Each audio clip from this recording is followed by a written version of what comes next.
Happy Tuesday, everybody. Yes. It's election day in the Carolinas, so this morning we have a special election edition of Wake Up Charlotte to go. Polls now open for hundreds of races across the Carolinas, so let us know if you are getting out to vote today. Yes. Let us know. Hey, we're following three big things today. So first up, in Mecklenburg County, voters will decide whether to approve a massive $2.5 billion bond for Charlotte-Mecklenburg schools. If passed, the bond would help fund nearly 30 projects across the district. That's right. Plus, several new faces could soon join Charlotte City Council. The big race we're following is a District 6 rematch from last year in South Charlotte. And if early voting is any indication of what turnout will be like today, well, the numbers aren't looking too good. Only 5% of eligible voters are voting.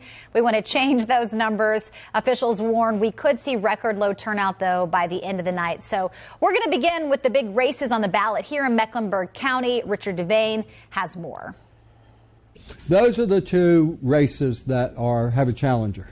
Obviously, all the other candidates are running, but 6 and 3 have a Democrat and a Republican running. After today, a new face will represent District 3 in Charlotte. Democrat Tawana Brown and Republican James Bowers are competing for District C3. The current council member, Victoria Waddington, is gunning for a large council seat, which means Brown or Bowers will take her place.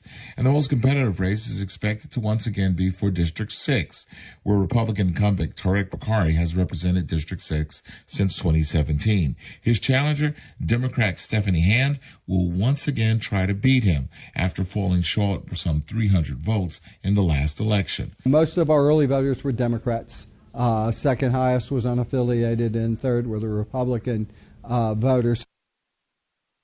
That was Richard Devane reporting for us. And like we mentioned earlier, voters will be asked to approve a $2.5 billion bond referendum for the Charlotte-Mecklenburg School District. But if approved, how will that affect you as a taxpayer? Here's Megan Bragg with this morning's Verify Fact Check. As we previously reported, this bond referendum marks the largest request by a school district in North Carolina. But if approved, will taxpayers have to pay more money in the upcoming years? Let's get the facts. Our sources are Charlotte-Mecklenburg Schools and David Boyd, Chief Financial Officer for Mecklenburg County. The county confirms that if the bond passes, it will require property tax increases in 2025, 2028, and 2029 of 1 cent per $100 valuation. But let's break down what that means for your wallet. Let's say your home's assessed value is currently $300,000. That means with the new tax increase, you would be taxed an additional $30 from 2025 through 2027, then $60 in 2028, and $90 in 2029. CMS says the bond money would tackle a slew of issues, naming 30 projects that would, in their words, improve educational environments, offer more academic options, alleviate overcrowding, and renovate and replace aging CMS facilities. Some of those major projects include $98 million for Albemarle Road Middle School to replace the on-site facility with 54 modern classrooms, $201 million for East Mecklenburg High School to replace the balance of campus building, and $228 million to North Mecklenburg High School to fund the final phase, including the on-site replacement of the balance of campus. CMS says if the bond does not pass, it will still have to find a way to address those needs, which could result in delayed projects costing taxpayers more money in the end. With your Verify Fact Check, I'm Megan Bragg.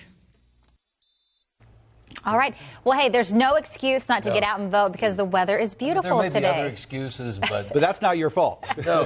No. The message is perfect weather for voting today. In fact, if we take a look and show you the forecast, 9 a.m. in the upper 50s. If you're out for lunch, 73 degrees. Wait until maybe the middle of the afternoon, upper 70s, sunshine.